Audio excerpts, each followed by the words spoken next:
Good morning and welcome to another one of our draw-alongs where we are still in China looking at the wildlife there, and this week we are going to be studying this glorious, majestic looking red-crowned crane that looks like he's either just taken off or he's landed.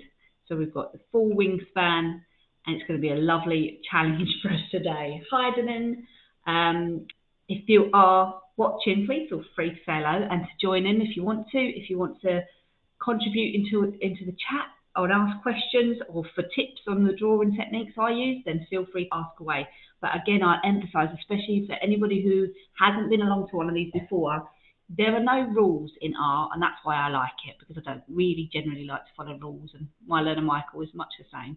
So you can't get it wrong. It's all about enjoying it and having fun in the process. So just because this is the way I do things doesn't mean you have to copy it exactly. If you've got a different way of doing it, your way may well be better. So don't feel like you have to copy along. It's all about enjoying the process and learning something about the animal as well while we study. I'm just going to say some hellos because I see lots of people joining us now. Hello to Nala and Eden. Hi Kirsty. Hi from Amelia and Lily the rabbit. Awesome. Hello from Rosalind and hi from Pi. Thank you all so much for joining us. Hope you're having a lovely start to your Monday, and if it wasn't a great start, maybe we could turn it around anyway with our draw along. Now, if you've been following us for a while, you'll know that drawing birds is like my nemesis. It's my kryptonite. I'm not so good at it. So I am going to find this a challenge, particularly today. I probably am going to spend longer drawing the outline than I will even shading it, because what I struggle with birds is the feathers and the exactness of it and the pattern and needing the symmetry to be just so. So other animals that are just, you know, furry, for example, a tiger, I find it a bit more forgiving. And I don't know if that's just a psychological thing with me and I'm struggling with it or what, but you'll see me rub out a lot of pencil lines, I'm sure. Hi Steph, hi from Bean and Bud. Hi from Patch and Cinnamon, you guinea pigs. We had a guinea pig called Patch, that's weird. And Kirsty, I love birds from Bud. Just Emily joining us today as well, and Jill, I'm sure. So Bud is going to enjoy this one. Do you enjoy drawing them as well, Bud? Because maybe you can take the session, because I'm already nervous. So I'm going to work on my page landscape to take into account these wide wings. I want to make sure I get them in the picture. But actually, when you look at your picture, we've got the legs to fit in as well. So it's almost a square, really, but I think it will fit better landscape-wise. So that's where I'm going to start. And I have no idea where I'm going to start on this. I think this is going to be so rough, and I'm going to correct it so many times. So bear with me. I'll probably go quiet for a bit while I go deep concentration. So at the moment, I'm just going to plot out where I think the wings will go roughly, just so I can make sure I get all of it in the picture. So again, very, very rough sketches, just random abstract shapes to begin with, just so that I know I can fit everything in, because I have a terrible habit of cropping off bits. So the other wing, the wing on the right hand side, is definitely the one that takes up the biggest part of the page, because we can really see the full span of it. The one on the other one is almost, we're at a funny angle, so we're sort of seeing it from a slightly different angle, so it looks shorter, but it's not, it's just the perspective of it. And then I want to make sure as well that I get these long legs in, because that's a big feature of this particular bird. So again, I'm not fussing too much on accuracy right now. I'm just trying to make sure that I've got enough room on my page to get the features in, which I think I've just about done. Now we can't see, I don't know if you've noticed on your reference image, we can't see the other foot. Now you've got a choice here. You can use your imagination and the image of the other foot to draw it in, or you can crop it off. I'm going to crop it off. It's going to be in the snow, because that's easier. So roughly speaking, I feel like I can fit everything on my page. So now I can sort of go in and think about the actual shapes. Joe's joined us as well. Good morning, Joe. Bud said, yeah, I love drawing birds. I did a raven and I'm working on a jay. Oh, nice. Wicked. Right. Now the really tough stuff. You can see I'm really hesitant with this, can't you? I'm sucking myself up. I'm going to share a fact before I get started. So they're the national bird of China. That's why I picked the red-crowned crane of all the birds that we could have studied from China. They are the national bird of China. And in Chinese folk myths and legends, red crowned cranes are considered to be birds from heaven. They're a symbol of longevity, elegance, and happiness. Many Chinese gods are portrayed riding the cranes and flying through the sky. Now, in the wild, they can live around 30 to 40 years, which is quite a long time for a bird in the wild. But some cranes living in captivity can live as old as 75. I wouldn't have thought, that's quite an age, isn't it? Right, how are we all getting on so far with the initial plotting it out on your page? I'm really hesitant today. Right, so now I want to go in and actually make sure I've got some accurate forms going in. So I'm going to start with the neck. I'll probably put off the wings till the very last minute because I dread that. So he's got this beautiful long slender neck, a nice round head with this additional, almost like it's like a separate part where the red crown is. And then obviously as well, a nice long, sharp, straight beak.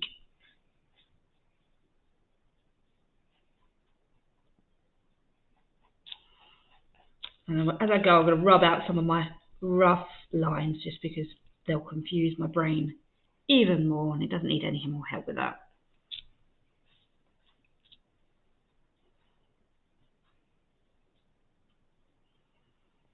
And then I can zoom it, so this is why I always recommend you working on another device when you're studying from a picture like this, because it allows you to zoom in and see some of the other details a bit more clearly.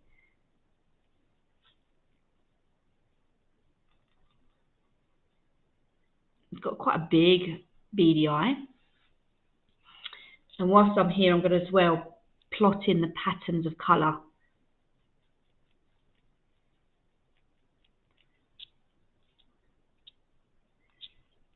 And that's where the beak ends. So he's got a white patch running from his eye.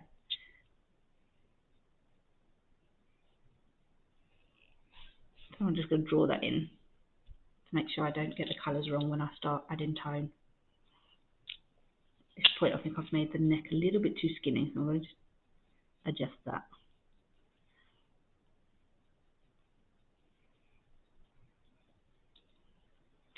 Hi from Emma.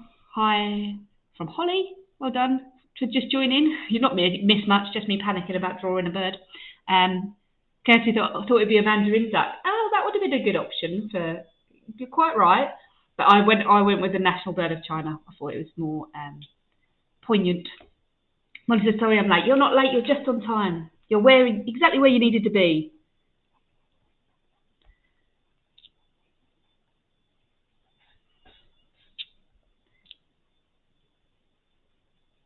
Now I'm going to sketch in the body shape.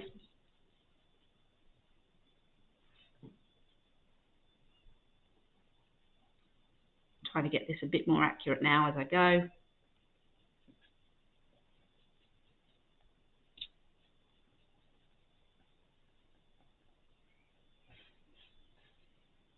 Remember to keep looking back at your reference picture. The ratio, you meant to look at your reference picture 80% of the time, and then your own drawing 20% of the time to get an accurate drawing. Because your brain tries to fill in the gaps, and sometimes it doesn't. Our memories aren't necessarily as good as we think they are. And my mind definitely isn't.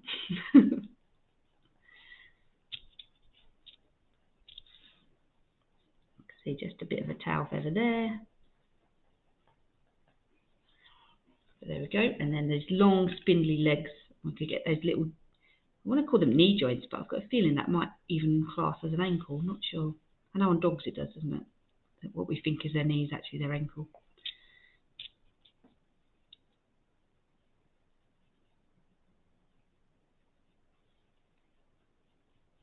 Quite delicate little thin legs.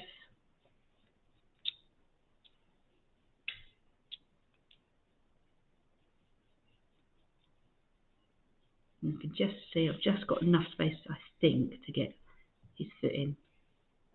Didn't quite place my drawing quite right on the page because it's struggling to fit that in.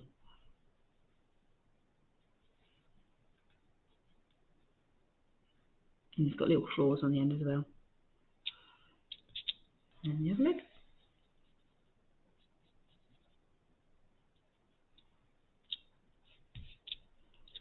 Rubbed away the whole entire leg. I did, yeah. It's completely the wrong angle. I'll adjust it as I go.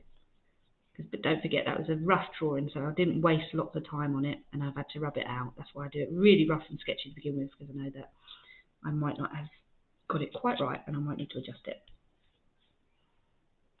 My Nana is here again and is excited. Oh, Nana joining in as well. Good, that's what we like. So, the body, the legs, the head, and the bit that I dread, the wings to come. Right, which one shall I start on?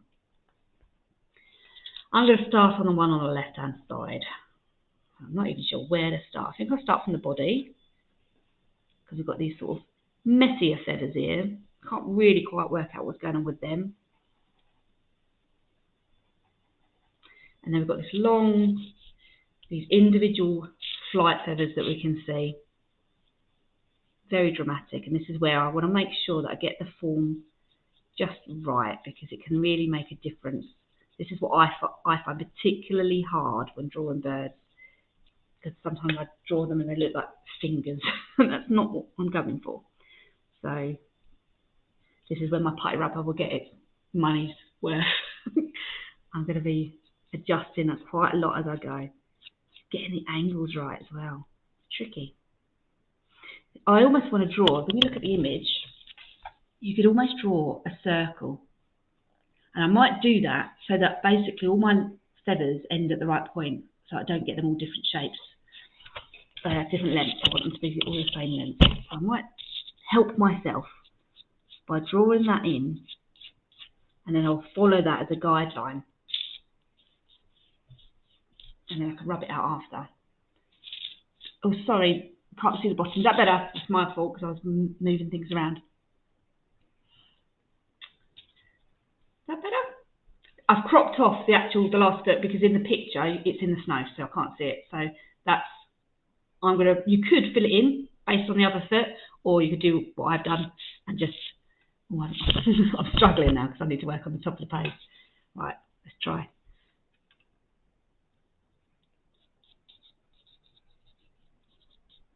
Get some more of these big flight feathers in, because I think they're quite dramatic and beautiful.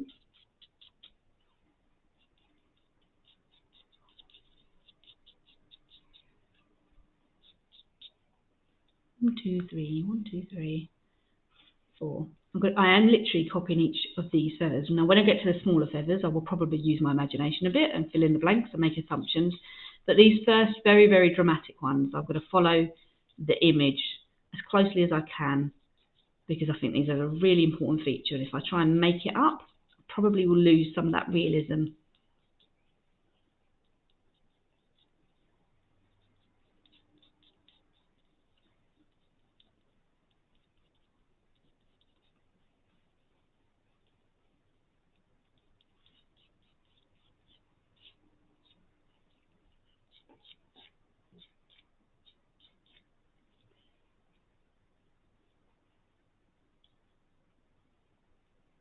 Oh, thank you, Bud. So the full name of these long feathers that we're drawing are the primary flight feathers.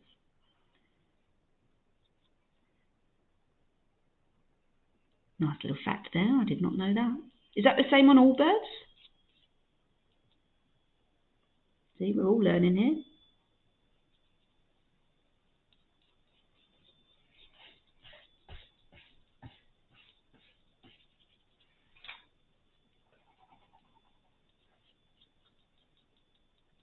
How are you getting on, Michael? Good. So I'm working on the black feathers now, and it's a bit trickier to see these, and especially with the time we've got. So I'm kind of working on assumption on a lot of these. If I had more time, if I was spending maybe 2 or 3 hours on this picture, I would definitely zoom in and draw them accurately. But I'm just aware, time-wise, it's going to be tricky to do that in an hour. So I'm using artistic license, we call it, where we basically make it up and do what we want to do. Yes, the same with all birds, including songbirds. Well, thank you. You've just taught me something new. Did not know that.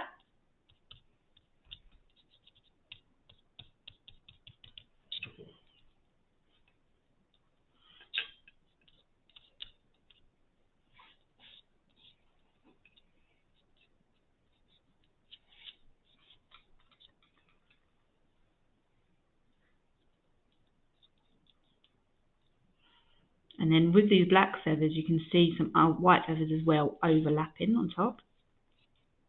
You get this sort of layered up effect. I'm going to draw them in as well. And I'm going to plot out where I can see that I'll need to shade darker, where you can see the joints of the wings a bit.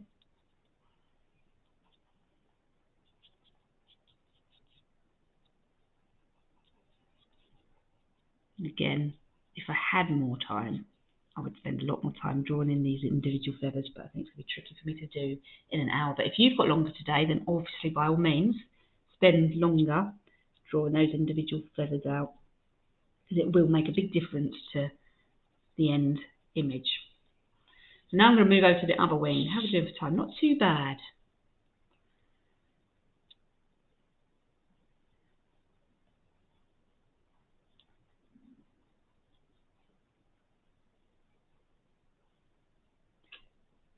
I love the shape that this wing creates.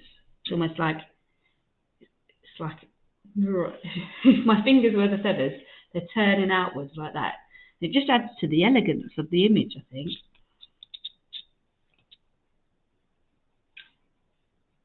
And I think that's what drew me to this photo when I was researching what we should be drawing this term. And again, when you look at the reference image, you can see you could draw a line like that, couldn't you? An arc. And then those feathers follow that line. So I'm going to do that to make my life a little bit easier.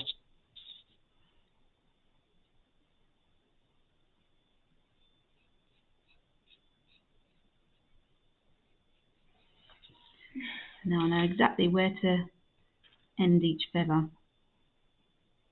So I get that nice curve. And we're looking almost at the sides of the feathers, that's why they're skinnier. Whereas these ones, we can see the flat version of it on that side. Because the angles change, we're looking at it that way rather than that way.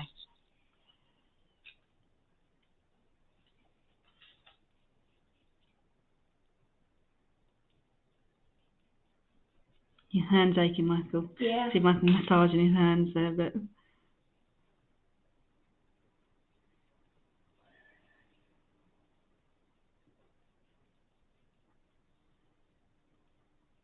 again, I'm looking at these individual feathers and doing one by one because it's such a big feature on this illustration. I want to make sure I've got them right.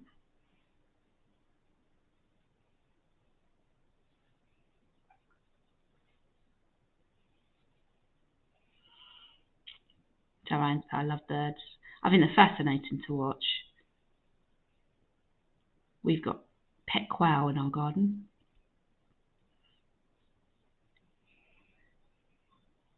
They're not so elegant when they fly. they're a bit clumsy.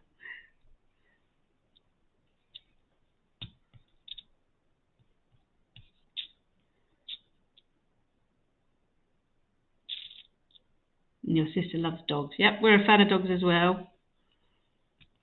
Even though they can be hard work when they're puppies. Especially our one.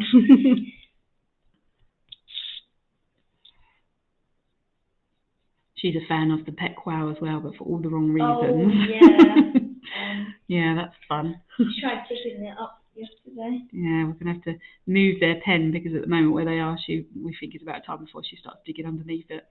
Well, they're in a little wooden, I don't know how you describe yeah, another pen. They're in a pen within a pen, but obviously when it warms up a bit more, they'll be out in the coop and... She might be really strong to flip over the I think she thinks they might be lunch. I don't think she'd tackle a big crane like this though. No. And actually, I was going to read some facts out about the size of these. So they're the red crown crane is one of the world's largest cranes. It stands 158 centimeters tall, so 5 foot tall, which is probably about the same height as you, Michael, at the moment. Jeez. maybe just marginally smaller than you. I'm bigger than it. But their wingspan is 2.5 meters wide. That's 8 foot. That's So if you think a tall man is 6 foot, add another 2 foot. Yeah. So more than a door. More than a door's width. So they're wider. When they open their wings, they're wider than they are tall. Their wings are that. Yeah, they're massive. So I imagine when you see them in flight, they're pretty impressive. Wait, so if those flies with me, how are they? Michael's, you can literally hear Michael's mind being blown right now, can't you? Like, surely the wings would be heavy for them. No, because they're like feathers. So the bones only run along the top, and the rest is feathers. But like, how do they close them and how? We'll have to look up some images so you can compute this, because that's just not working. That's blown your mind, hasn't it? Oh, I've missed those lashes. Oh, tyrant and hedgehogs. Oh, we like hedgehogs here as well. Yeah, hedgehogs. We had one visit in the garden for a while.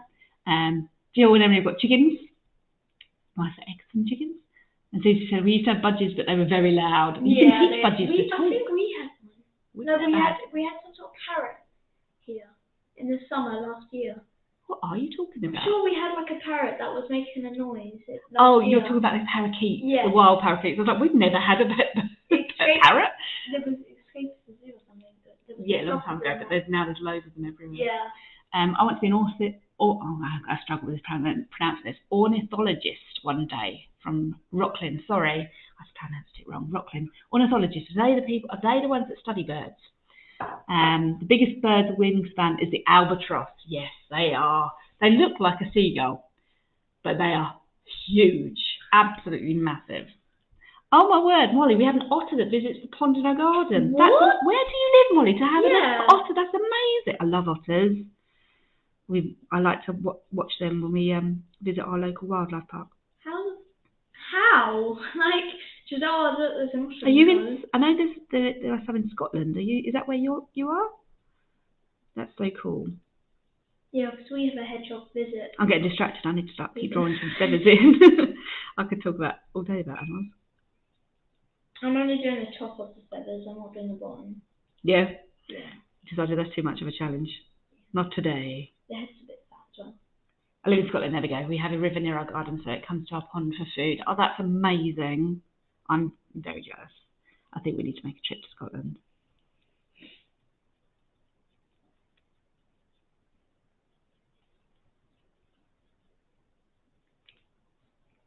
Okay, so that's the general structure. Rub out some of those lines. I'm going to put in a little bit more of that shading, like I said. How are we doing? 23 minutes past. That's because I've chatted. Oh, you can imagine what I was like in school. Just got distracted easily. I can use mine.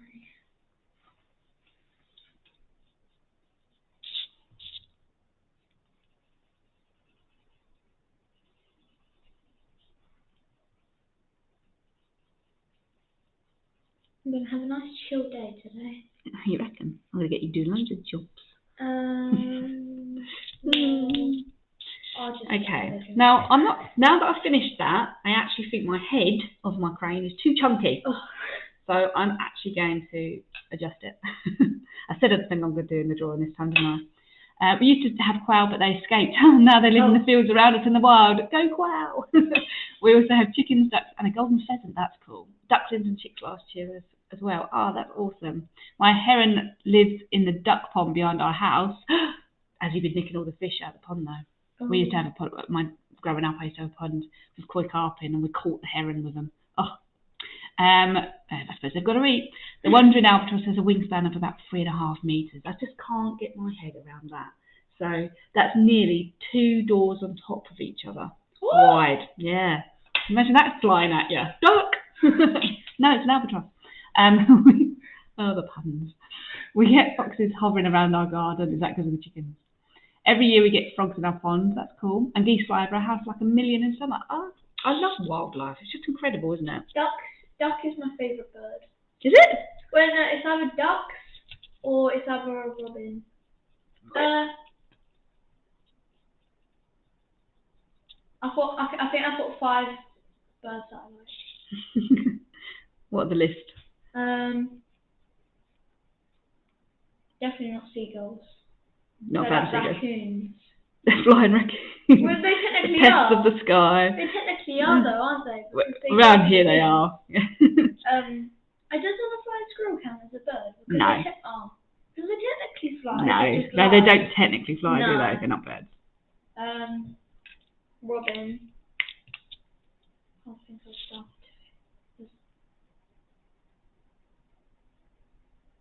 I had 3 more. I can't remember those. Oh, an owl. Oh yeah, owls are beautiful. What sort of owl? I think the snowy owl. Snowy owl, yeah. They're cute. They're completely We didn't white. do one of those. We could have done one of those for the Arctic. That would have been easy though, kinda. Like you would have to put a few greys in it and it'd be alright. But it's the feather structure again. True. I'm just waiting to get to the colour. Right. I think I'm there. I've adjusted the head. It just doesn't. It looked a bit too clumsy to me, so I've adjusted that. Got green finches in my garden sometimes, as well as tree sparrows. That's cool. My favourite bird is a goldcrest. Oh. I have to look that one up. Don't know Emily's what that is. is robin. I'm going to do a bird of prey centre.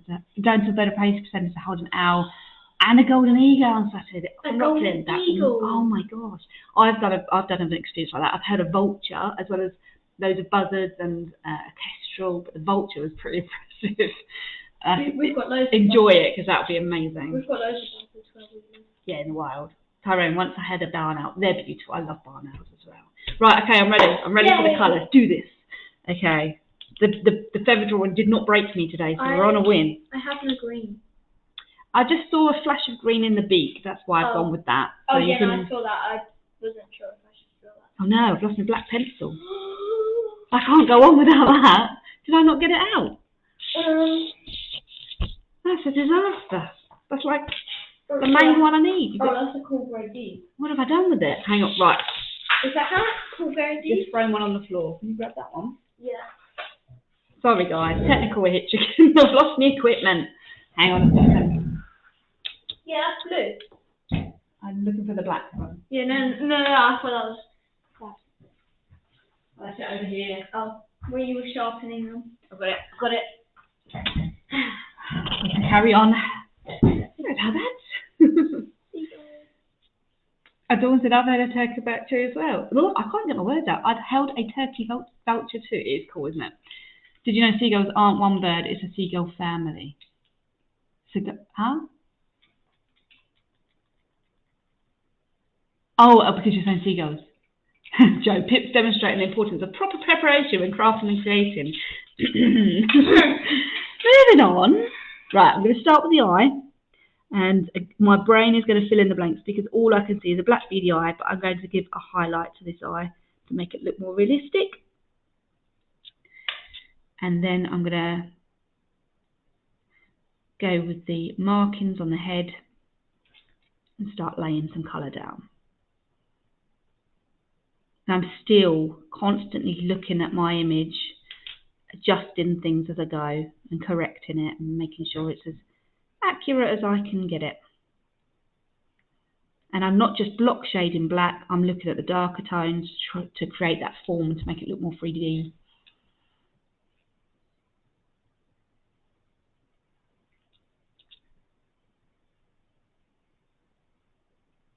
Tawny eagle. I think I know who they are.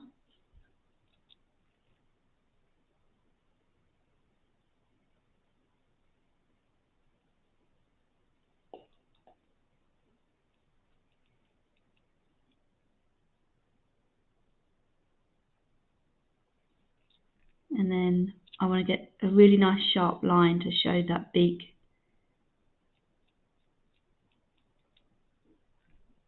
And I'm probably going to move to a grey. I do see flashes of green, so I've picked out a green as well for the beak. It's not black like you might initially think. I've got like this swampy green. I don't think that's a technical colour. What's a technical colour? Earth green. Okay, yeah, that's a bit nicer. But I'm going to put that into the beak as well. And then slightly darker as well.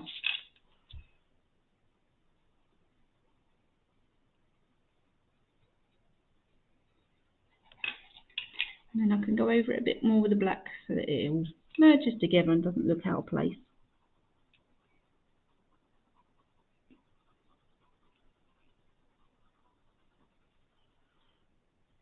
And down the neck, got a darker patch that you can see in the neck. It's like the sun's reflecting off of the back of the neck, so it's like slightly lighter and almost brown in colour. So I'll switch to a brown to show that.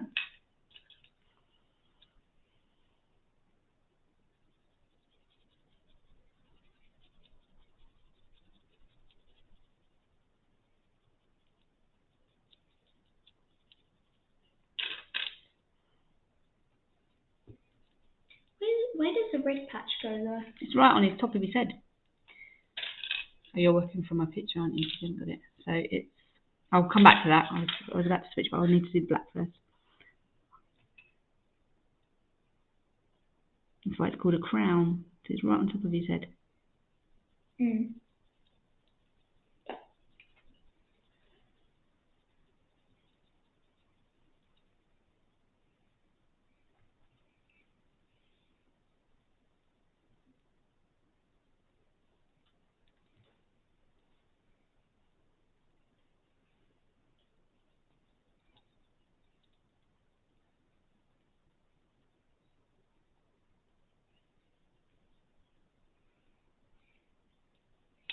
I'm taking my red, and it's just like a little semicircle, really, isn't it? I'll add in some black as well because there's some darker tones at the front.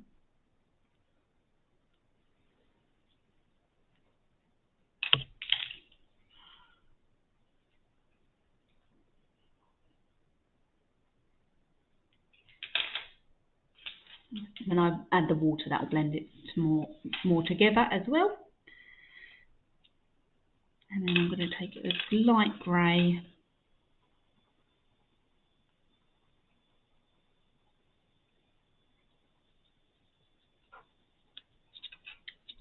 And use that down here.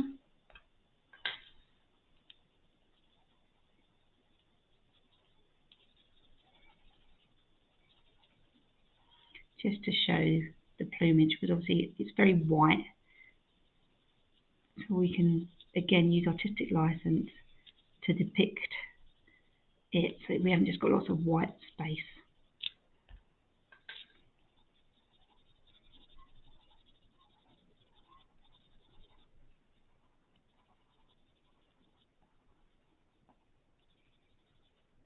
I'm not just colouring it in grey, I'm just trying to create shadow and tone.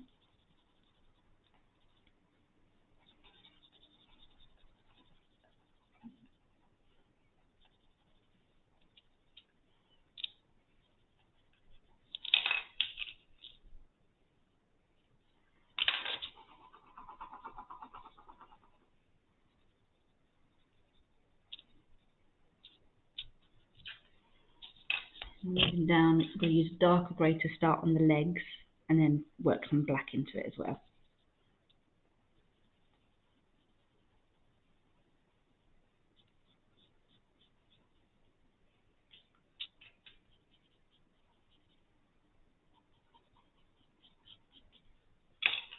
How are we all doing, guys, so far? The bird's not beating me today. That surprised me. They have a habit of breaking me. But this one's doing all right at the moment.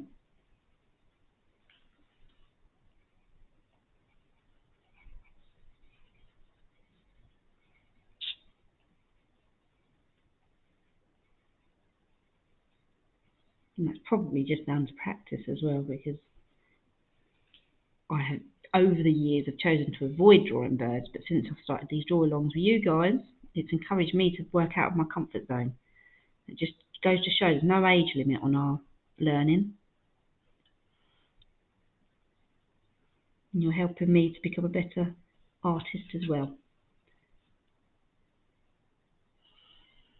Emma says hers is going good. Good. What we like to hear. You happy with yours, Michael? Mhm. Furiously shading next to me. What are you doing, the feathers? Mm. Are you looking at the picture, or are you just doing it from? I'm just doing it. Yeah, you're just going for it. I'm not. You're breaking all the rules. I'm not doing feet either. You've hidden them in the snow, have you? Yeah. Yeah. We've got artistic license. We can do that. I've lost my black again. It was right in my hand. Oh, there it is. Keep losing things. Oh, I'm just terrible for it. Even when it's right under my nose, I can't see it. Not literally under your nose, but... Not far off. Now I can colour. Although I may have to use your paintbrush. Yeah, you can use my paintbrushes because I'm not there yet. It's going to take me a little while. You only have like... Oh, you need a brush right next to me. minutes. Alright, don't put the pressure on me. I can't cope.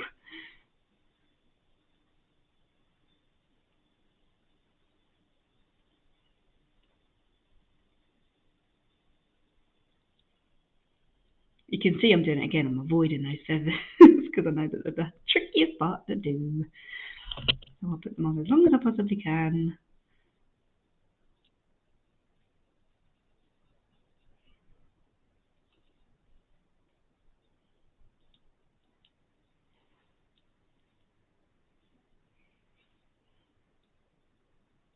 I'm hungry again. My stomach's rumbling, so I do apologise if it's picking up on the microphone.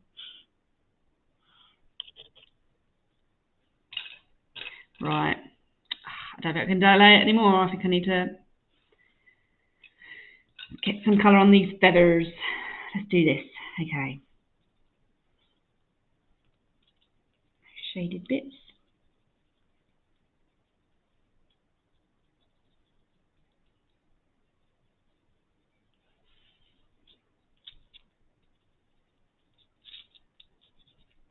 Right, I am going to have to move my page because I struggle generally.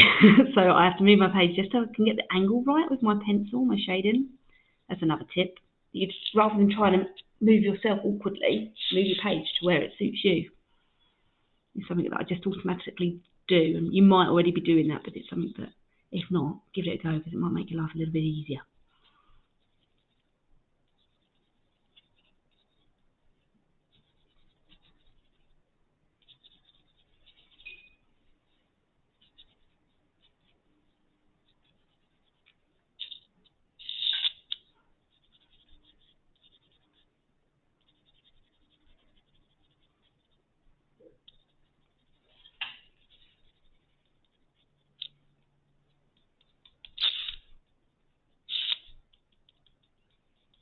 I try and avoid to turning my page because I know it may make it tricky if you're watching what I'm doing, but sometimes needs must.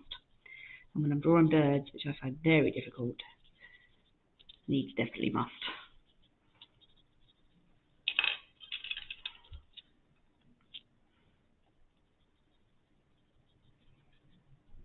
Some of these jet black feathers we've got at the bottom.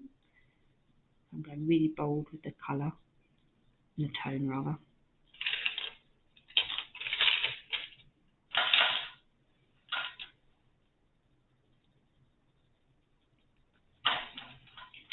I've lost my pencil.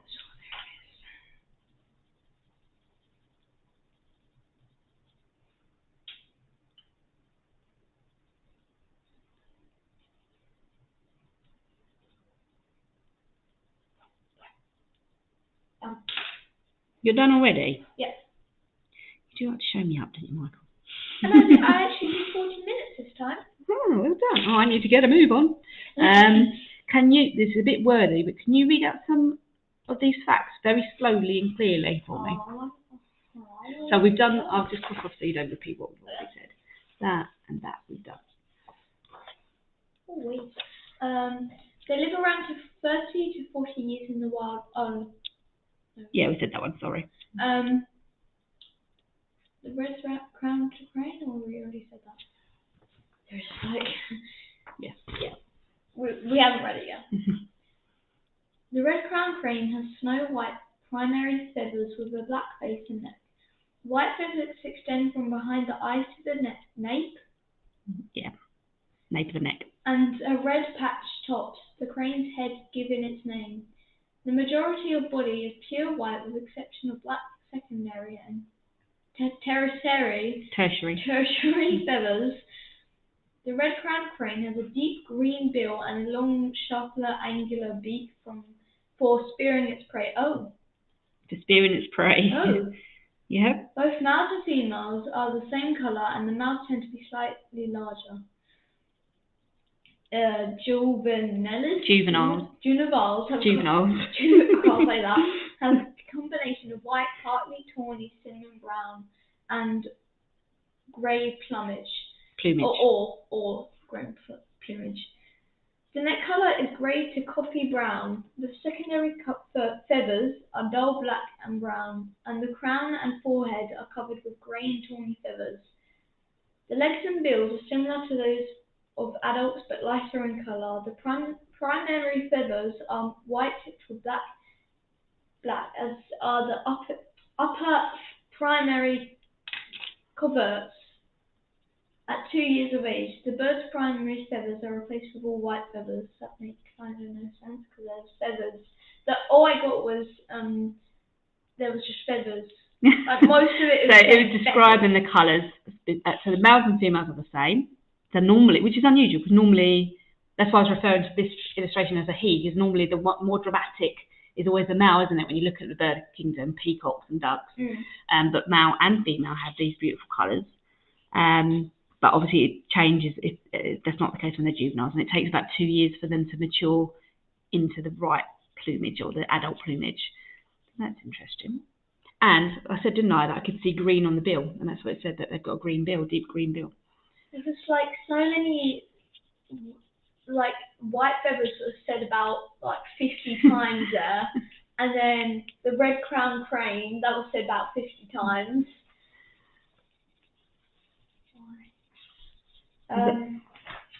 Red-crowned cranes are highly aquatic cranes. Aquatic, so they live around water.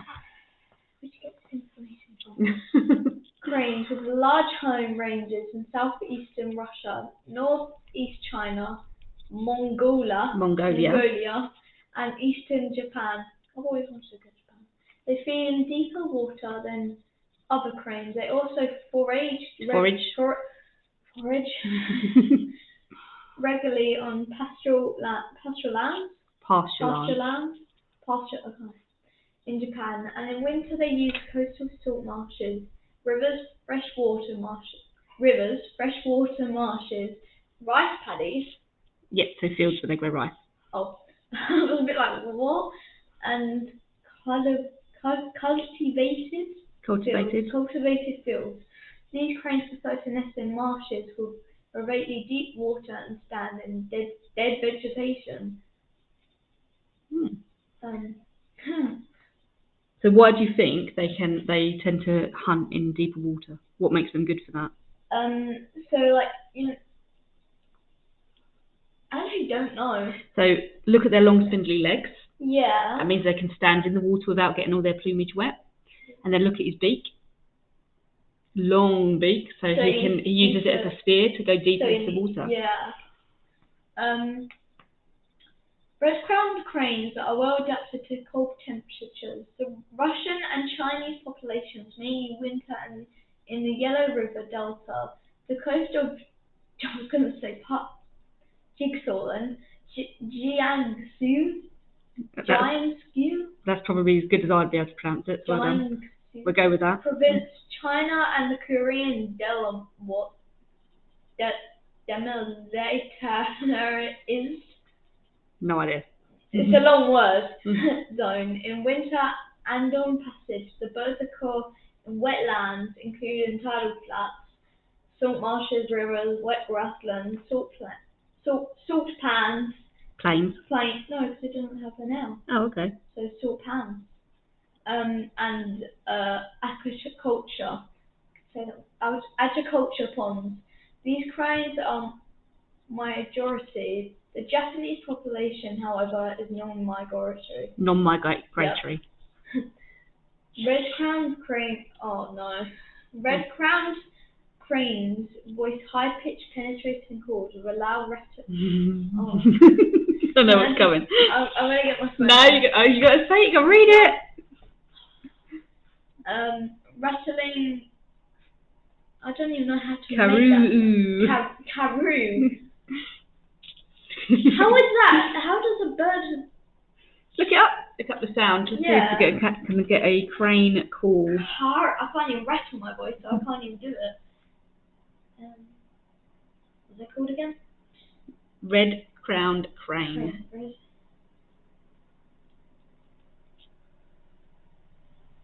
Oh, that's... I've spelled crown. Can you close that door? Yeah, that washing machine is being really annoying. Better.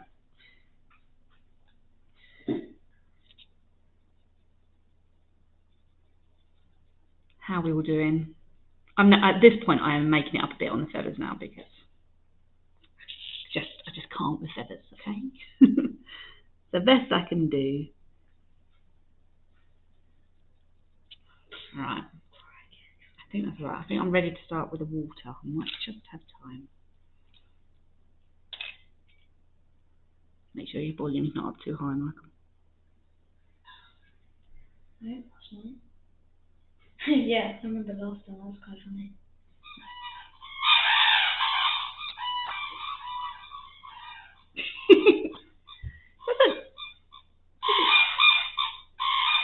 Doesn't quite sound as elegant as it looks, does it? No. Sounds like someone's vomiting. Really? Yeah. That's, oh well, you've got, okay. I've got a very strange mind. Yeah. Just go along. Yeah. That's what it sounds to me, at least, anyway. Yeah, they definitely didn't sound like I imagined it. I don't know what I was imagining, but it weren't that. I was imagining this karoo. Yeah. Not karoo. That is the weirdest sound. You were doing it in rhythm, though. It reminds me of Happy Feet when Mumble starts singing. Just no. Right. Kirsty, what the heck? Oh, sorry, Molly. I had my headphones full volume. Ah, my ears. We need to do like a warning next time we do something like that. Yeah, warning. You may wish to reduce your volume. All calm.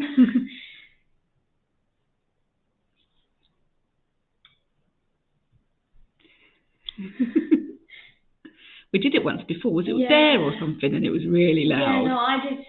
And I was like, whoa. I had headphones on once, and I was listening to music, and there was a really big, loud bang, and I didn't realise how much you had the volume up. Was on, and then I realized. It's alright, didn't need that eardrum anyway. I was like, is something downstairs, or was that just my phone? Right, I need to move quickly on my page. Was that all the facts then? Yeah. Can you look up? Are they endangered? What are their numbers? They should be. Where? No, they do not. We don't want them to be. They probably are. I don't know. Let's find out. Google it for me. And then the next, I've got a few fact questions I'm going to ask you.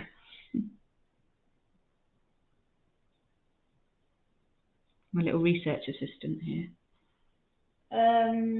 Red-crowned cranes are listed as endangered. Oh, they are. Okay. What is due to the destruction of their breeding grounds and loss of habitat along migration. So it's always the same story, isn't it? Humans taking away their... There's only like 1,700 to 2,700 in the wild cranes in all of Eastern Asia. Oh wow, not a lot then. Well, that's according to the International Union. Yeah. That's as accurate as you can get. Not enough. I think how many... How many young do they have at a time?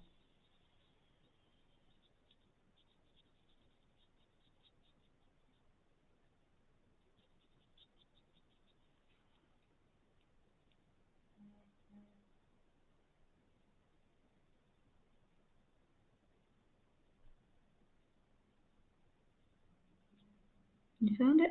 How many eggs do they?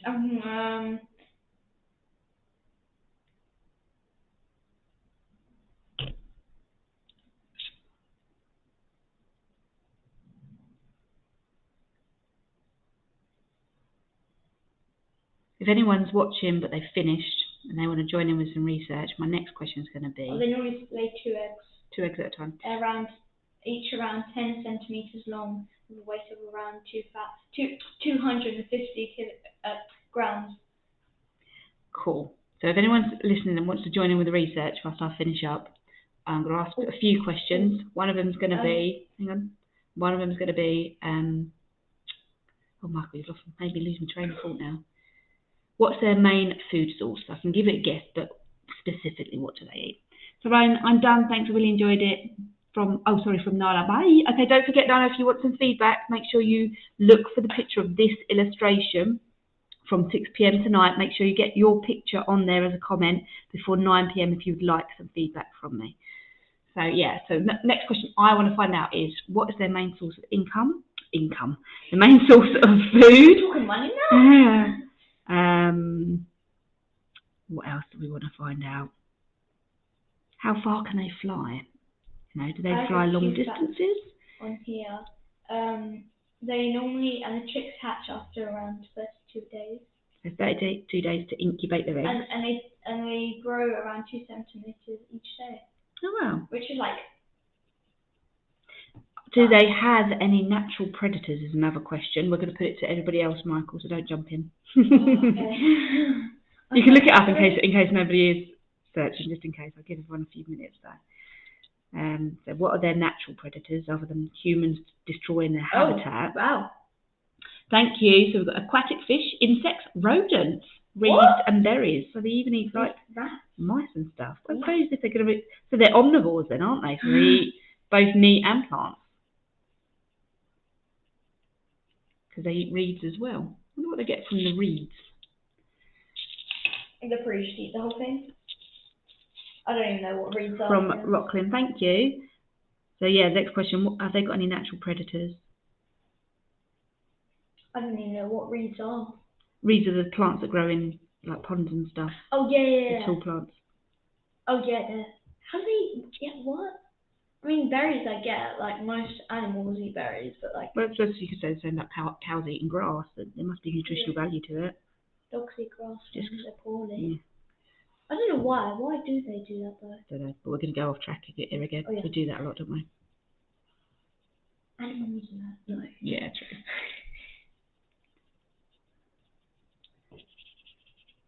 What other questions could we put? What else do we want to know? When's lunch? It's not really relevant. Nearly done. Just on this last wing. You already did the body. Oh, you've already done the body. Yes, it's done. I didn't do any background though. Did you do background today? Nah, it's in the snow, so it's kind of. That's true. It's a bit difficult to do. You could use some blue tones if you wanted to, though, couldn't you, to represent the snow? In my box. You can't be able to open your box. No, they're right at the bottom and they make loads of noise. Oh, okay.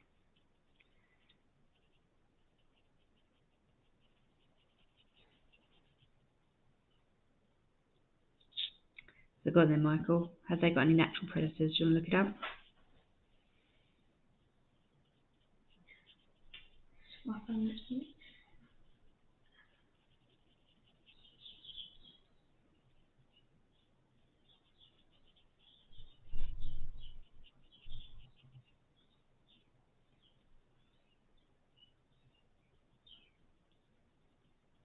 Oh, I forgot what they were called again.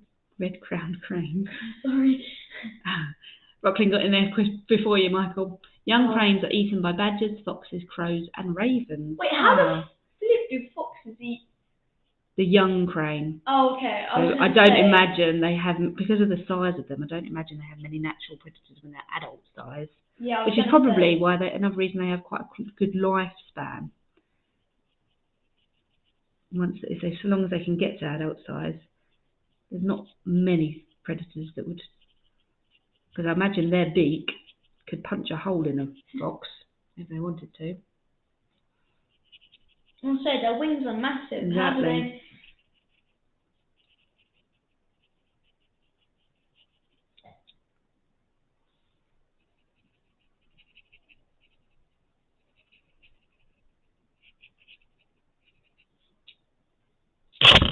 Oh my goodness.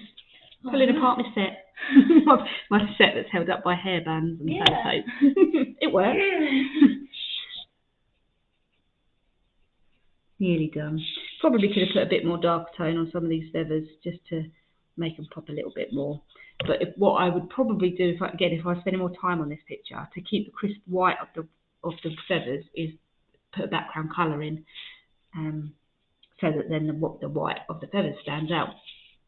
But I don't think that's bad going for somebody who dreads drawing birds because just not that good at them. I'm okay with this. I think that's not a bad little. I'm just going to add in because I wasn't happy about the marking, so I'm just going to change that slightly. That could have been a lot worse and a lot more painful. But I think you guys keeping me company makes it easier. So thanks. So don't forget, anyone that wants to get some feedback, or just if you want specific tips even about your artwork, you can ask a question. So when you post your picture, if you want to ask a question specifically, like how do I do this or how can I improve that, then feel free to ask. Because especially I'm aware that some of you guys that turn up every week, you might feel like you're getting similar comments each time because it might be that you should work on a particular thing. But if you want to know something specifically, then feel free to ask when you upload your picture, and I'm more than happy to give you the advice that I have. I might not be right. I can just tell you what I know. But yeah, that is the red-crowned crane, China's national bird, and the fourth in our series that we've done now this term. Next week, what have we got next week? I think it might be the cricket. Yes, I think it's the cricket, no. which is another one I'm really just going to struggle with. Insects and birds I find really tricky. So it's good because you are pushing me out of my comfort zone and we can struggle together, but enjoy it too. Another fact, they can fly up to 35 miles an hour. Wow. That is pretty speedy. I mean, you imagine going in a car, 35 miles an hour, and flying. For a big bird, you'd think it'd be slower than that. It's really cool. Thank you, Emily. She said yours is good. Do you want to show yours, Michael? Yeah. Give me your picture then. I need to find the pencil again so I can sign it. I haven't quite finished. Where's my pencil gone? I've lost that now as well. We're on a roll today. Michael, can I borrow your pencil? And I see, I've got it. Oh. So just between his legs, I'm going to write Pip 2024. You are borrowing my pencil. To sign my artwork. Don't forget to do that. Here's Michael's. He signed his artwork as well. My wings are too big. No, I don't think they are. No. Relative to his body, I think you could have even gone bigger with his wings. Especially like these feathers here, where you've got the curve going on. That's nice. Well done, Michael. So, thanks for joining us. That's it. We're finished even ahead of time. There's me worrying I wouldn't get it all done. We'll hopefully see you next week. If you can't make it next week, you can always watch it on Catch Up, where we will be drawing the cricket and learning all about that. We've got some interesting facts about the cricket. You've been researching as well, haven't you, Michael? About how crickets have been kept as pets for a long, long time. And then the final one for China will be an animal called the dugong, which is really fascinating, especially because of something that's happened very recently in relation to this animal in China. So we'll be learning about that the week after next. We'll round off China. Hopefully we'll see you next week. Don't forget to upload your picture if you wanted some feedback. And I look forward to seeing your amazing artwork. Have an awesome week, guys. Thanks for joining us. Bye. Bye-bye.